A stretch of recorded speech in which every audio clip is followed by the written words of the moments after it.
জুবিন দা ঢুকুৱা দুদিনমান পিছতে ফাৰ্ষ্ট টাইমৰ কাৰণে লাইফত গৈছোঁ মই গুৱাহাটী কঁকাল বিষ হ'লেও তাই সেই ওপৰতে ছিটটো পালে যিহেতু আমিও ওপৰতে পাইছোঁ বাৰু মায়ে অকলে তলত হ'ব পালে এয়া পালোহি ৰঙিয়া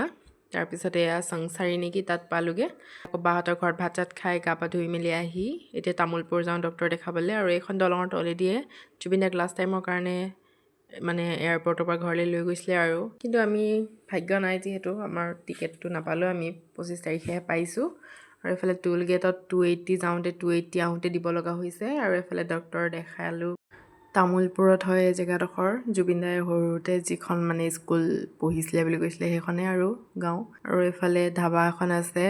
ৰঙিয়াত দাদা BSF জন আছে এই কলেজৰ ওচৰতে ধাবা এখন আছে তাত সোমাই দে মই গৈ আছোঁ বুলি তাৰপিছতে ইয়াতে চবে একেলগে ভাত এসাঁজ খালোঁ আৰু ইমানেই ধুনীয়া আছিলে ধাবাখন বাহিৰৰ পৰাও আৰু ভিতৰৰ পৰাও তাৰপিছতে কাঁহীখনতো মানে ভাতৰ কাঁহীখনো ইমানেই ডাঙৰ আছিলে কাঁহৰ দাঙিব পৰা নাছিলোঁ তাৰপিছত খাই মেলি আমি যাম এতিয়া মালিগাঁও মানে বাই ৰেলৱে কোৱাৰ্টাৰলৈ